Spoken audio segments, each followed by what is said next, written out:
अस्सलाम वालेकुम students, I hope you all will be fine. आज हम फर्स्ट लेक्चर में हमने डाटा स्ट्रक्चर्स के बारे में बात की थी। आज के लेक्चर में हम एल्गोरिथम्स के बारे में बात करेंगे। तो हम अपना लेक्चर आज का स्टार्ट करते हैं। डाटा स्ट्रक्चर हमने देखा था कि हम लोग एक स्ट्रक्चर के अंदर डाटा को स्टोर करते हैं एक प्रॉपर वेल डिफाइंड स्ट्रक्चर के अंदर। ठीक है, डाटा स्ट्रक्चर के अगर हम एग्जांपल लें तो हम जो अपने वेरिएबल्स देते हैं प्रोग्राम के अंदर, वेरिएबल्स में हम वैल्यू स्टोर करते हैं, तो ये डाटा स्ट्रक्चर की एग्जांपल है। एल्गोरिथम क्या होता है? An algorithm is a set of well-defined instructions in a sequence to solve a problem. Algorithm क्या होता है? हमारे पास वेल डिफाइंड इंस्ट्रक्शंस होती हैं और एक सीक्वेंस के अंदर हम उन इंस्ट्रक्शंस को लिख देते हैं जिसे हम अपनी प्रॉब्लम को सॉल्व कर सकते हैं। An algorithm is a step-by-step procedure which defines a set of instructions to be executed in a certain order to get the desired output. Algorithm क्या है? एक स्टेप बाय स्टेप प्रोसीजर है। Algorithm के अंदर हम स्टेप्स जो हैं वो डिफाइन कर देते हैं, नंबरिंग कर देते हैं। अगर आप नंबरिंग ना भी करें तो कोई ज़रूरी नहीं, मैंडेटरी नहीं होता, लेकिन अगर आप स्टेप्स डिफाइन कर दें, स्टेप नंबर डिफाइन कर दें, ठीक है, तो उसमें आपके लिए आसानी हो जाती है कि स्टेप के बाद ये वाला स्टेप एग्जीक्यूट होगा। We define a set of instructions to be executed in a certain order. ठीक है, एल्गोरिथम एक ऐसा स्टेप बाय स्टेप प्रोसीजर है जो ये बताता है कि हमारे पास ये सेट ऑफ इंस्ट्रक्शंस हैं और ये हमारे पास एक गिवन ऑर्डर के अंदर एग्जीक्यूट होंगी और फिर हमें जो आउटपुट हमें रिक्वायर है वो हमारे पास आ जाएगी। अगर हम एल्गोरिथम की एग्जांपल लें, लेट्स सपोज हम ये कहते हैं कि हम अगर कुकिंग रेसिपी की एग्जांपल लेते हैं, तो कुकिंग रेसिपी में जो मेथड होता है उसमें हमारे पास स्टेप बाय स्टेप जो है वो चीज़ें बताई गई होती हैं कि फर्स्ट स्टेप पे आप ये करेंगे, सेकंड स्टेप पे ये करेंगे, थर्ड पे ये करेंगे और अल्टीमेटली आपकी जो डिश होती है जो आपने तैयार करनी होती है वो डिश तैयार हो जाती है। और same is the case with the algorithm.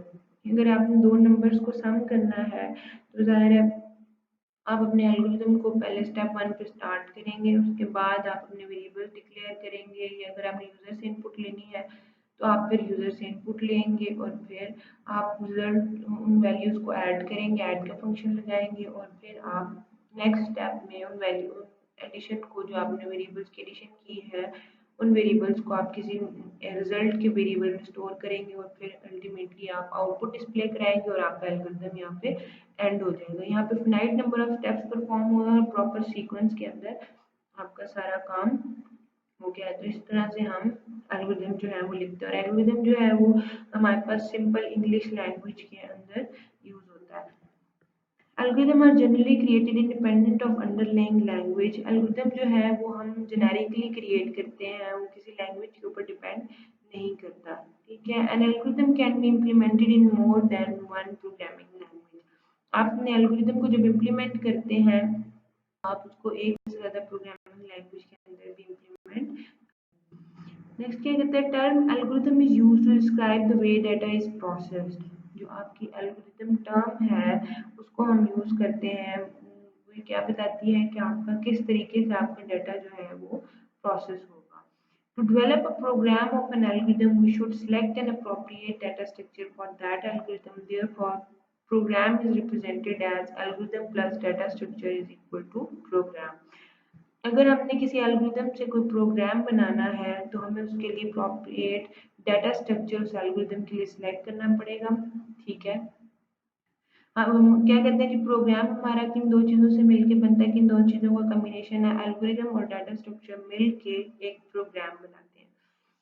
अच्छा, इसमें क्या हम कहते हैं कि अब हमने एल्गोरिथम तो लिख लिया, ठीक है, अब हमें डाटा स्ट्रक्चर की ज़रूरत है। हमने जो भी एल्गोरिथम लिखा है उसमें जो भी वैल्यूज यूज़ होंगी, जो भी डाटा यूज़ हो रहा है उसको हमने कहीं ना कहीं स्टोर लाजमी करना है। ठीक है, अगर हमारे पास 10 स्टूडेंट्स का रिकॉर्ड है, लेट्स सपोज हमें जो है वो अरे की ज़रूरत पड़ती है, तो अरे भी हमारे पास एक डाटा स्ट्रक्चर है।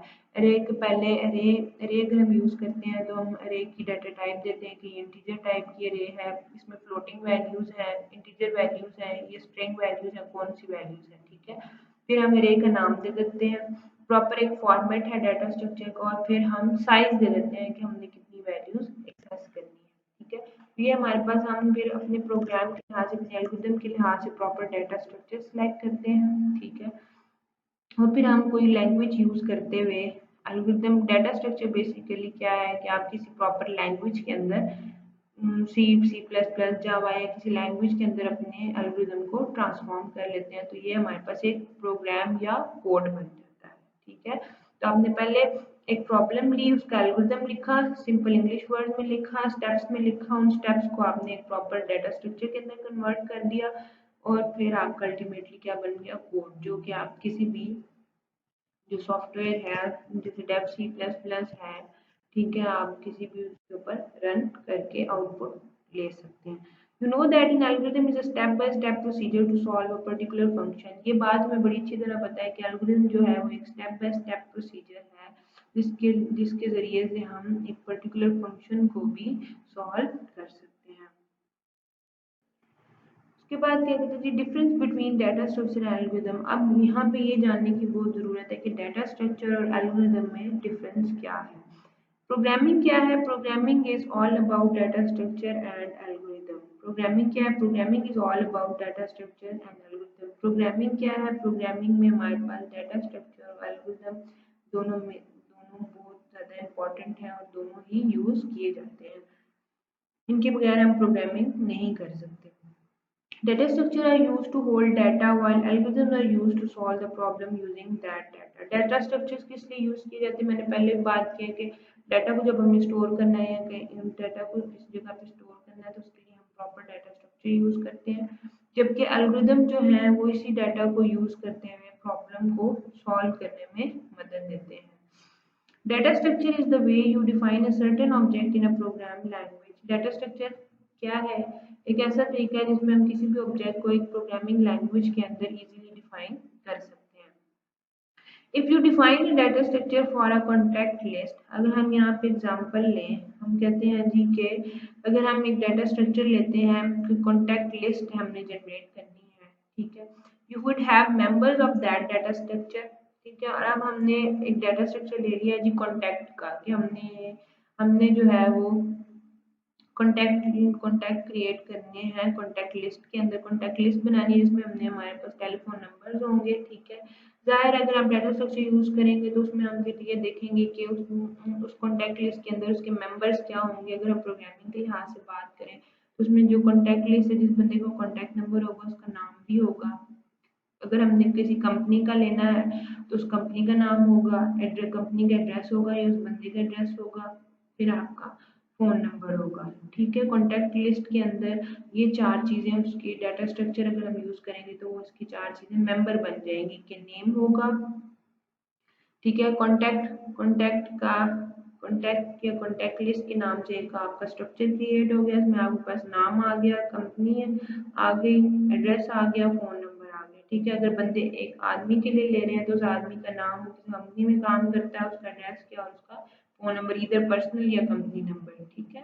तो इस तरह से हमने एक लैंग्वेज सी या C++ यूज़ करते हुए हमने एक स्ट्रक्चर क्रिएट कर लिया जिसके ये मेंबर्स हैं, उसमें ये काम हम परफॉर्म कर सकते हैं। ये इन्फॉर्मेशन हमें स्टोर करने की ज़रूरत है। The data structure is defined by what you need the program to keep track of. Data structure actually क्या चीज़ डिफाइन करता है? वो कहता है कि एक्चुअली क्या है कि आपको प्रोग्राम इसलिए चाहिए डाटा स्ट्रक्चर जो है आपको इसलिए चाहिए होता है कि आप लोग एक ऐसा प्रोग्राम बना लें जिसमें आप फर्दर आप जो है वो ट्रैकिंग कर सकें चीज़ों की, बार बार आपको चीज़ें क्रिएट ना करनी पड़े, ठीक है, जो स्टोर की हुई आप दोबारा से उनको रिट्रीव कर सकें। Algorithm describe the solution to a problem in terms of the data needed to represent the problem instance and the set of steps necessary to produce the intended result. Algorithm basically क्या है? Problem जो हमारी होती है उसके solution को describe करने में मदद करता है और इसमें हमारे पास जो भी डाटा हमें चाहिए होता है प्रॉब्लम से रिलेटेड उसको हम स्टेप्स में रिप्रेजेंट कर देते हैं और हमारे पास जो डिजायर्ड रिजल्ट होता है वो हमारे पास अल्टीमेटली आ जाता है। Programming languages must provide an intentional way to represent both the process and the data। Programming language के अंदर हमारे पास हम नोटेशंस भी यूज कर सकते हैं अपने डाटा को प्रोवाइड प्रोसेस करने के लिए, ठीक है। हम अपने प्रोसेसेस को और अपने डाटा को रिप्रेजेंट करने के लिए नोटेशंस भी यूज कर सकते हैं। To this and languages provide control construct and data types. अगर हम ट्रेडिशनल वे में बात करें तो इसमें क्या है कि हमारी लैंग्वेजेस जो है प्रोग्रामिंग लैंग्वेजेस की अगर हम बात करें तो हमारे पास वो कंट्रोल कंस्ट्रक्ट्स प्रोवाइड करती है। हमारे पास डाटा टाइप्स भी हैं जैसे इंटीजर, फ्लोट, कैरेक्टर, स्ट्रिंग, ये सब हमारे पास डाटा टाइप्स हैं। इस तरह कंट्रोल कंस्ट्रक्शन जो है वो हमारे पास इफ एल्स है, डू वाइल है, तो ये हमारे पास कंट्रोल कंस्ट्रक्ट है।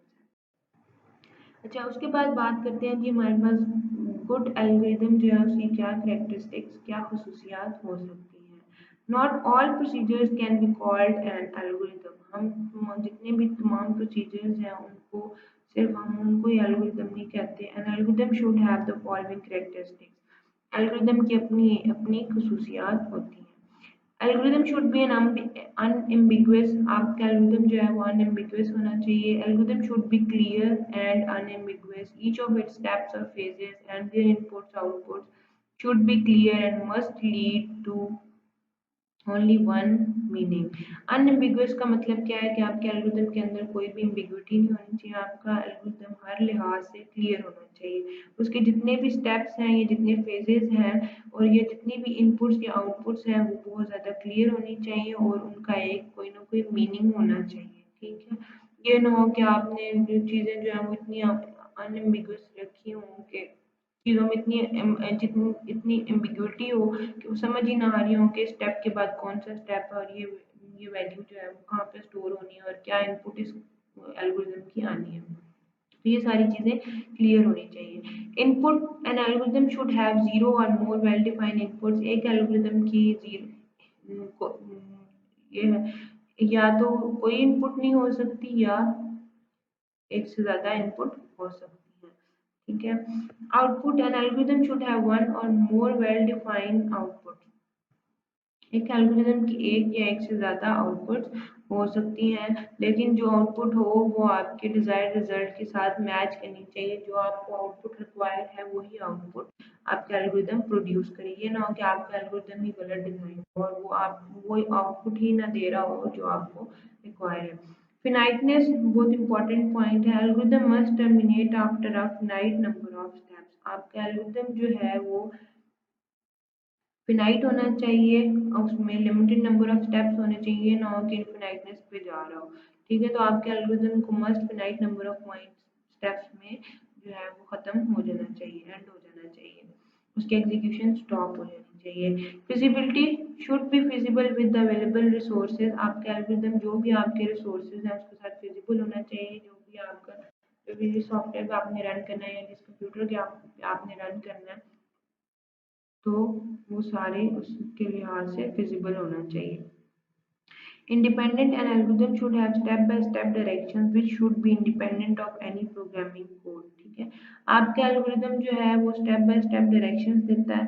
ठीक है, और इस पे आपका एल्गोरिदम जो है वो किसी भी प्रोग्रामिंग कोड पे डिपेंडेंट नहीं होता। एल्गोरिदम क्योंकि हम इंग्लिश में लिखते हैं तो वो किसी भी प्रोग्रामिंग लैंग्वेज के ऊपर डिपेंड नहीं करता। इसमें स्टेप वाइज डायरेक्शंस प्रोवाइड की जाती है। अच्छा, एल्गोरिदम्स की फिर डिफरेंट कैटेगरीज हैं। Categories of the algorithms are from the data structure point of view following are some important categories of algorithm. अगर हम डाटा स्ट्रक्चर के पॉइंट ऑफ व्यू से देखें तो हमारे पास एल्गोरिदम्स की 5 कैटेगरीज हैं।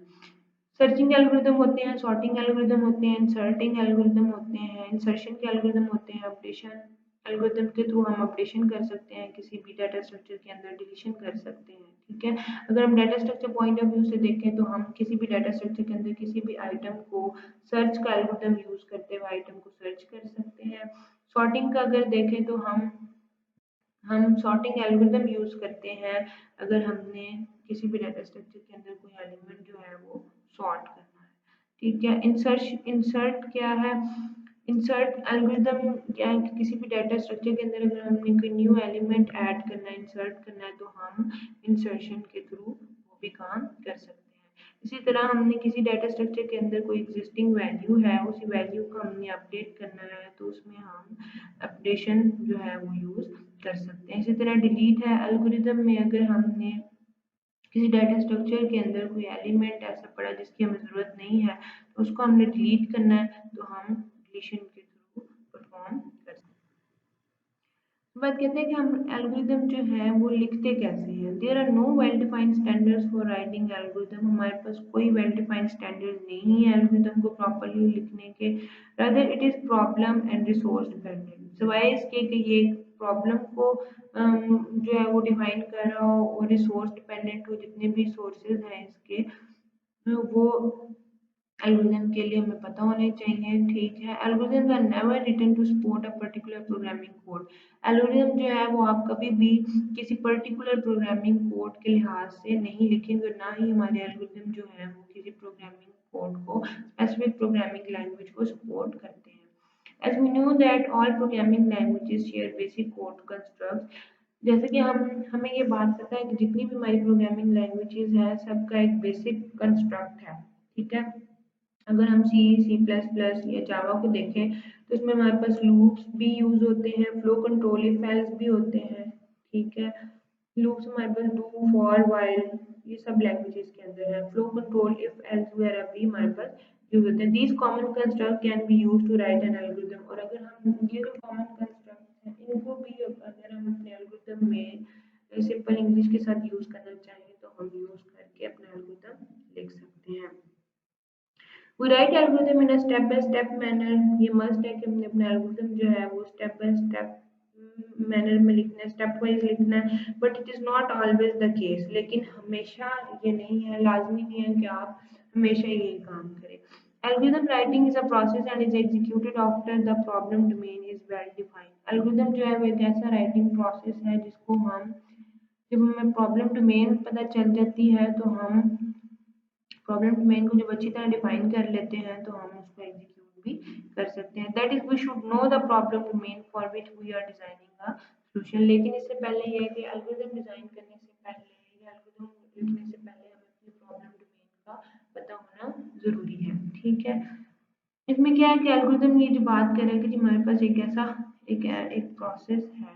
ठीक है, इसमें क्या है एल्गोरिथम जो है ना वो हम फ्लो चार्ट के फॉर्म में भी लिख सकते हैं, इंग्लिश फॉर्म में भी लिख सकते हैं, सूडो कोड की फॉर्म में भी हम एल्गोरिथम को लिख सकते हैं। तो हमारे पास एल्गोरिथम की मल्टीपल वेज होते हैं लिखने के, लेकिन ये किसी लैंग्वेज पे डिपेंड नहीं करता। अगर हम सूडो की फॉर्म में लिखें या फ्लो चार्ट की फॉर्म में लिखें तो फ्लो चार्ट में आपके पास कंडीशन स्टेटमेंट्स के लिए इफ और एल्स की कंडीशन के लिए आपके पास डायमंड बॉक्सेस होते हैं जो रिप्रेजेंट करते हैं कि यहाँ पे कंडीशन आ रही है।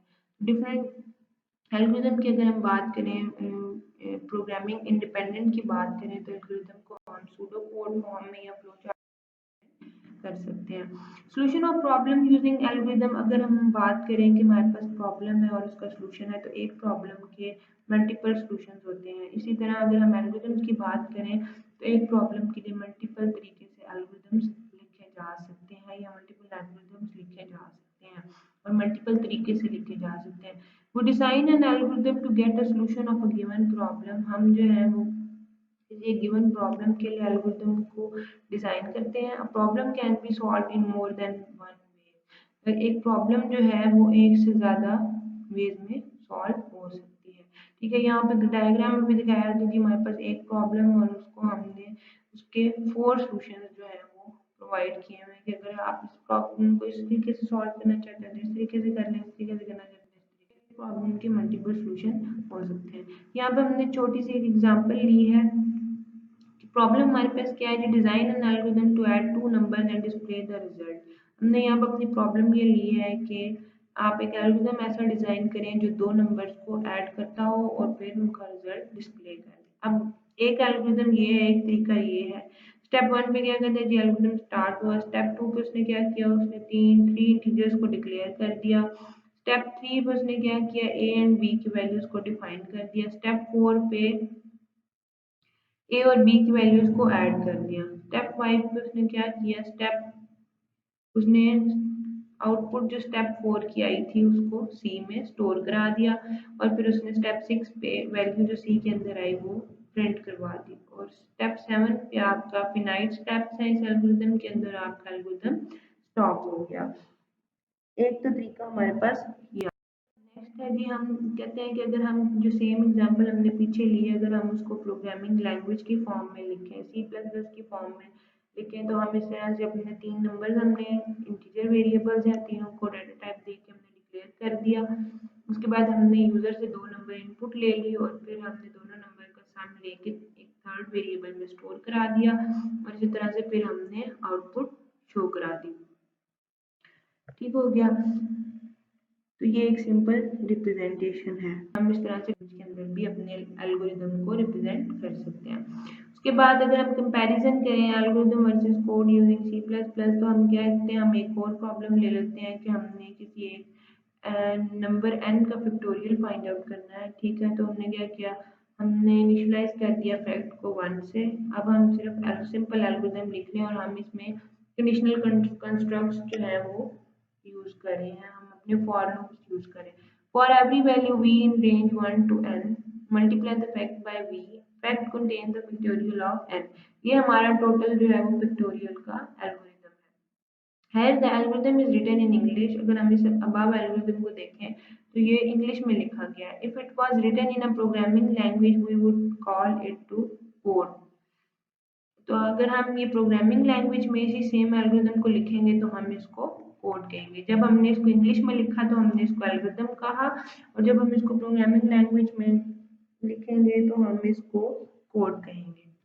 तो आगे हमने कोड की भी एग्जांपल दी हुई है। Here is a code for finding the factorial number in C++। वही सेम एल्गोरिदम जो हमने इंग्लिश में लिखा था हमने उसको C++ में लिख दिया। तो अगर आप एल्गोरिदम बना लेते हैं तो आपके लिए कोड बनाना बहुत आसान हो जाता है। उसके बाद हम बात करते हैं कि एल्गोरिदम एनालिसिस क्या होता है। एल्गोरिदम एनालिसिस क्या है? Efficiency of an algorithm can be analysed at 2 different stages. आपके एल्गोरिदम की जो एफिशिएंसी है हम उनको 2 डिफरेंट स्टेजेस पे एनालाइज करते हैं, before implementation and after implementation. कि आपका एल्गोरिदम इम्प्लीमेंटेशन से पहले क्या था और इम्प्लीमेंटेशन के बाद क्या है। तो हमारे पास ये दो तरह के एनालिसिस हैं, a priori analysis and a posterior analysis. A priori analysis क्या है? This is a theoretical analysis of an algorithm. Efficiency of an algorithm is measured by assuming that all other factors, for example processor speed, are constant and have no effect on the implementation। प्रायोरी analysis क्या है कि basically हम theoretically algorithm को analysis करते हैं। ठीक है, इसमें हम ये देखते हैं कि इसमें हम एल्गोरिदम की एफिशिएंसी किस तरह से मेजर करते हैं। इसमें हम तमाम के तमाम फैक्टर्स जो हैं वो एज्यूम कर लेते हैं। ठीक है, हम ये एज्यूम करते हैं कि हमारा जो प्रोसेसर स्पीड है और जो हमारे प्रोसेसर स्पीड जो है वो हमारे पास कांस्टेंट है और उसका इम्प्लीमेंटेशन पे कोई इफेक्ट नहीं आ रहा। ठीक है, ये आपका जो एनालिसिस होता है ना, ये आपकी एल्गोरिदम के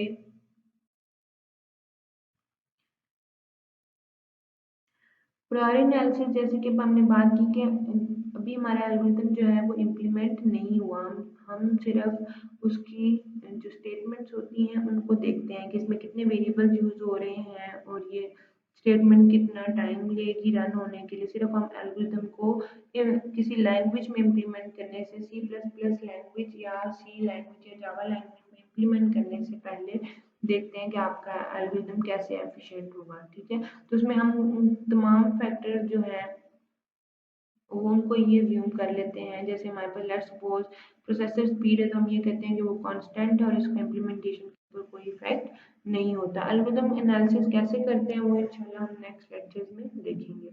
अब पोस्टीरियर एनालिसिस क्या है? This is an empirical analysis of an algorithm. The selected algorithm is implemented using programming language. This is then executed on target computer machine. In this analysis, actual statistics like running time and space required are collected। इसमें क्या है कि हमारे पास जो empirical analysis है algorithm का, इसमें हम क्या करते हैं कि एल्गोरिदम जो है वो हम किसी प्रोग्रामिंग लैंग्वेज में इम्प्लीमेंट करते हैं। ठीक है, और फिर उसको एग्जीक्यूट कर देते हैं। जिस कंप्यूटर मशीन के ऊपर हमने रन करना है अपने प्रोग्राम को, हम उसको रन करते हैं और इस एनालिसिस में हम स्टैटिस्टिक्स यूज करते हैं कि ये प्रोग्राम कितना रनिंग टाइम ले रहा है, कितनी देर में ये रन हो रहा है, कितनी देर में कंप्लीट होगा और कितनी स्पेस इसने मेमोरी के अंदर ऑक्युपाई की हुई है।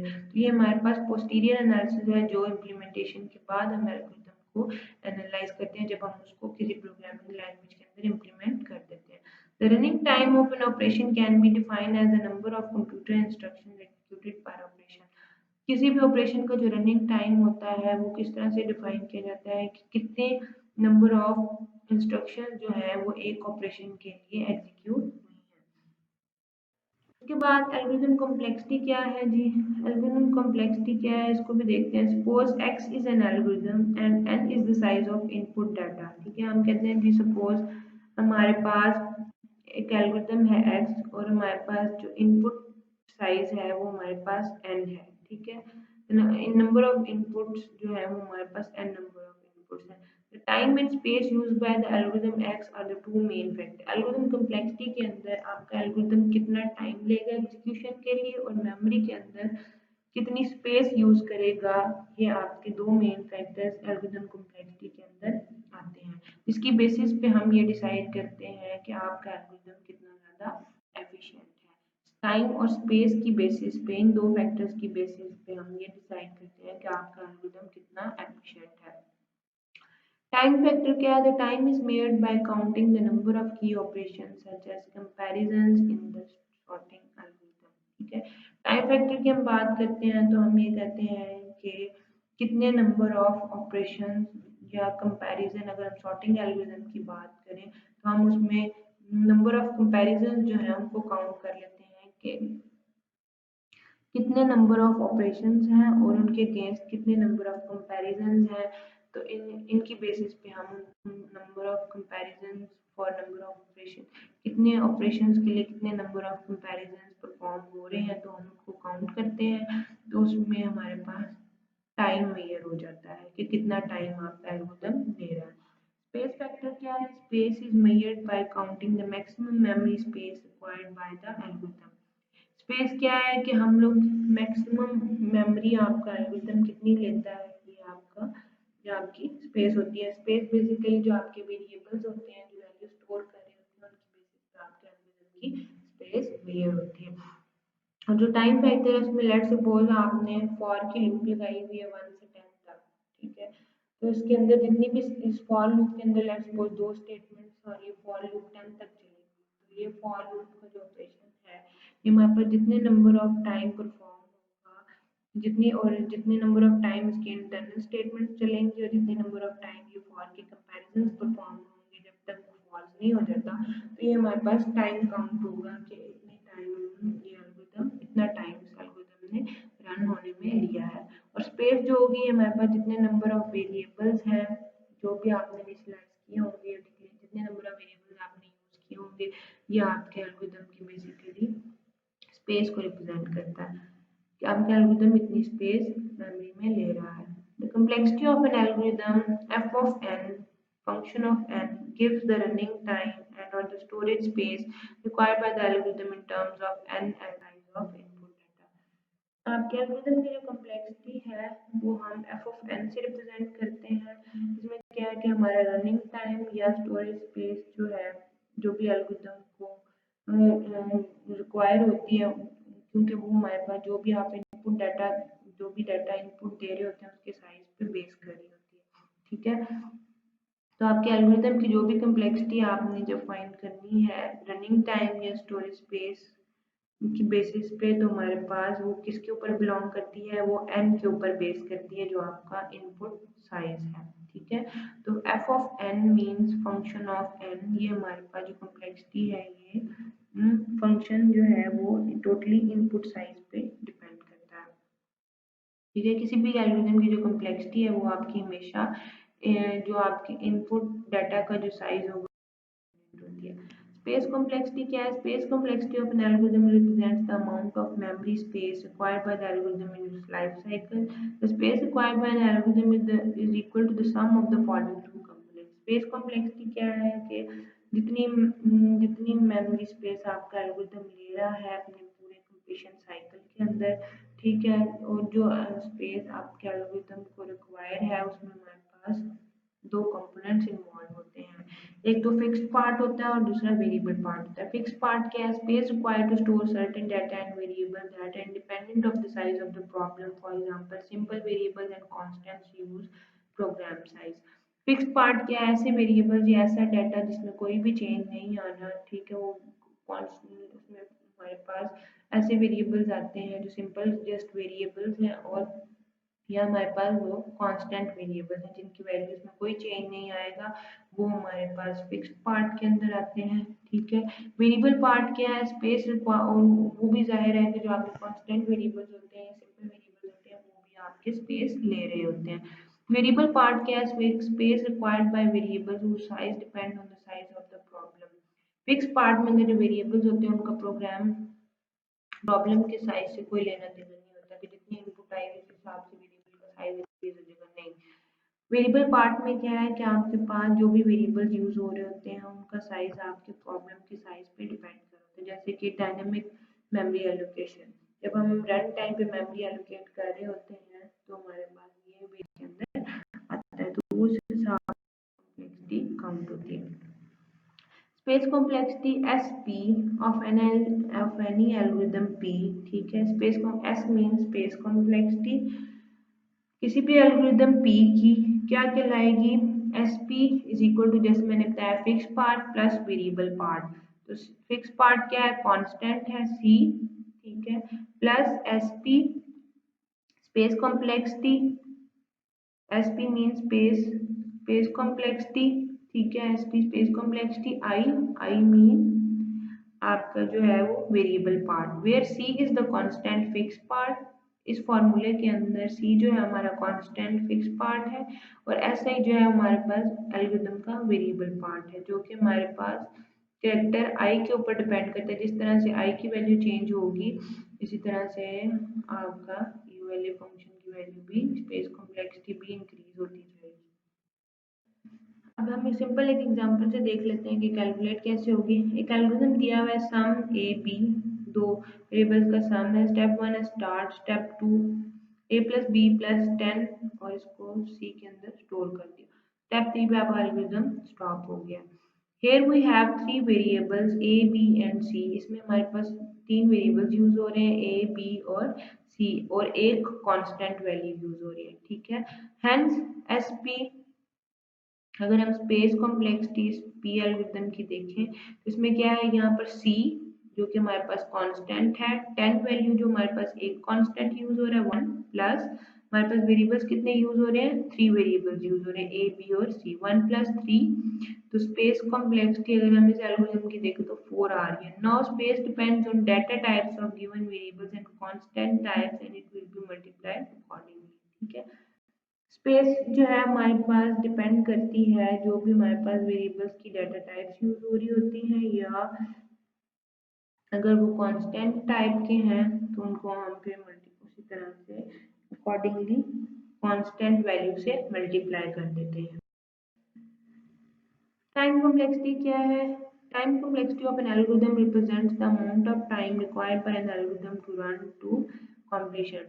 टाइम कॉम्प्लेक्सिटी क्या है? टाइम कॉम्प्लेक्सिटी जो है वो रिप्रेजेंट करती है किस चीज़ को, कि कितना टाइम आपका algorithm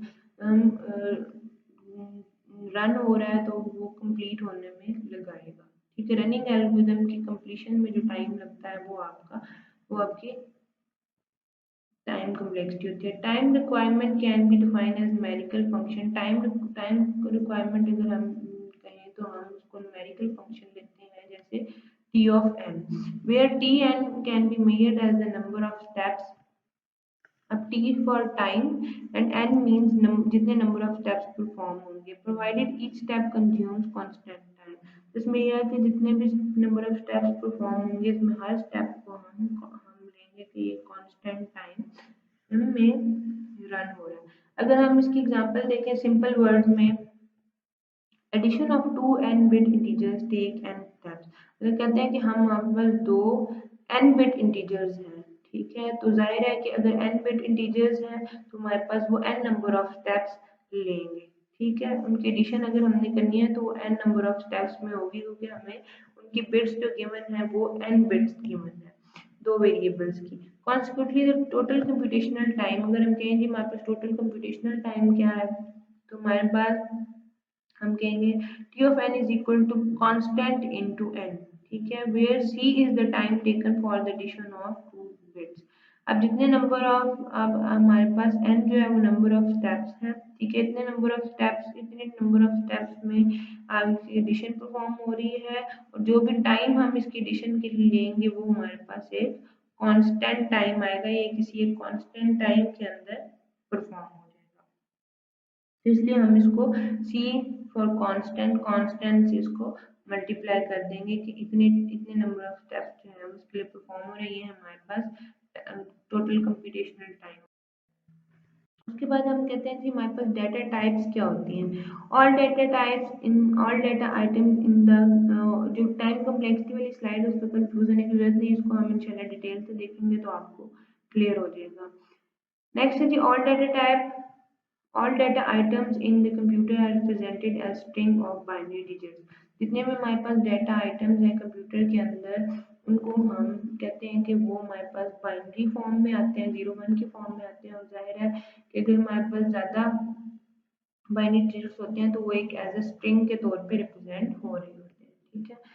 in order to give these strings meaning we need to have data types. अब 0 1 की फॉर्म में अगर डाटा आ रहा है स्ट्रिंग में तो हमें उस स्ट्रिंग की समझ नहीं आती, तो इस स्ट्रिंग को मीनिंगफुल बनाने के लिए हम लोग इसके लिए डाटा टाइप्स यूज करते हैं। Data types provide an interpretation for this binary data so that we can think about the data in terms that make sense with respect to the problem being solved। Data type जो है हमारे पास binary data के लिए interpretation provide करती है। हम इसको easily interpret कर सकते हैं कि अच्छा ये इस फॉर्म का डाटा है, ये इंटीजर डाटा है, ये जो अगर हम डाटा टाइप गिवन दे देते हैं, ये करेक्टर टाइप का डाटा है, ये स्ट्रिंग है, ठीक है। अगर हम डाटा टाइप असाइन कर देते हैं बाइनरी डाटा को तो हमारे लिए उसको इंटरप्रेट करना इजी हो जाता है।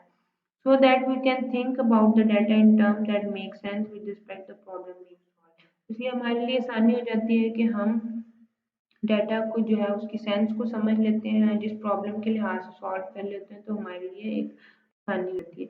These low level built-in data types, sometimes called the primitive data type, provide the building block for algorithm development। जो हमारे पास लो लेवल या हम उनको बिल्ट इन डाटा टाइप्स भी कहते हैं, जिसे हम समटाइम प्रिमिटिव डाटा टाइप्स भी कहते हैं, ठीक है। और ये हमारे एल्गोरिथम की डेवलपमेंट में बहुत अहम किरदार अदा करते हैं। एग्जाम्पल क्या है? For example most programming language provide a data type for integer. बहुत सारी प्रोग्रामिंग लैंग्वेजेस जो है हमारे पास इंटीजर्स की डाटा टाइप प्रोवाइड करती हैं, ठीक है। अगर हम कहते हैं string of binary digits in computer memory can be interpreted as integer and given the typical meaning that we commonly associate with integer. अब हमारे पास अगर स्ट्रिंग्स हैं बाइनरी डिजिट के कंप्यूटर मेमोरी के अंदर तो हम उनको इंटीजर्स के तौर पे अगर हम उनको इंटरप्रेट करते हैं तो हमारे पास एक खास मीनिंग हमें प्रोवाइड करेंगी। और क्या है कि वो जाहिर है उनको हम इंटीजर की कैटेगरी में ही फिर लिखेंगे। जब उनकी टाइप हमने उनको ऑब्जर्व ये किया कि हमारे पास इंटीजर टाइप का डाटा है जो हमारे पास बाइनरी डिजिट की स्ट्रिंग्स है, तो हमने उनको डाटा टाइप दे दी तो वो इंटीजर्स हैं तो जाहिर है कि इंटीजर्स के साथ एसोसिएट होंगे। जैसे for example 23 6 5 4 and -19 these all are the integer variable. यहाँ पे हमारा आज वो एंड हो रहा है। कोई भी प्रॉब्लम हो तो इंशाल्लाह डिस्कशन सेशन जो होगा उसमें हम देखेंगे। और अगर आप जो है वो अब मैंने एंड पे एक असाइनमेंट दी हुई है। असाइनमेंट बहुत बड़ी नहीं है, छोटी सी असाइनमेंट है। वेडनेसडे वाली क्लास में आप लोगों ने मस्त ये असाइनमेंट सबमिट करनी है। जो बच्चा असाइनमेंट सबमिट नहीं करेगा या कॉपी करेगा तो उसके डायरेक्टली 0 मार्क्स लगेंगे। इसमें पहला क्वेश्चन है जी, आपने सिंपल एल्गोरिथम लिखना है to use float and integer data types, ठीक है। आपने सिर्फ float integer data type use करने हैं, इसके अलावा कोई भी डाटा टाइप यूज नहीं करने, और इस पे वो ये 3 फॉर्मिंग ऑपरेशंस परफॉर्म करने हैं। और आपने एल्गोरिथम जो लिखना है वो इंग्लिश फॉर्म में लिखना है, स्टेप फॉर्म में। ऐड इंटीजर, आपने इंटीजर और फ्लोट वैल्यूज को ऐड करना है और फिर फ्लोट वेरिएबल के अंदर ही रिजल्ट स्टोर करना है। स्टेप 2 क्या करना है? Subtract integer value from float value. आपने एक इंटीजर वैल्यू को फ्लोट वैल्यू में से सब्ट्रैक्ट करना है और फिर रिजल्ट जो है वो फ्लोट वेरिएबल के अंदर स्टोर कराना है और फिर रिजल्ट को डिस्प्ले करना है। ये आपने 3 काम परफॉर्म करने हैं और ये सारा आपने कंप्लीट एक एल्गोरिथम लिखना है। क्वेश्चन नंबर 2 क्या है, write an algorithm by taking value as input from user and print.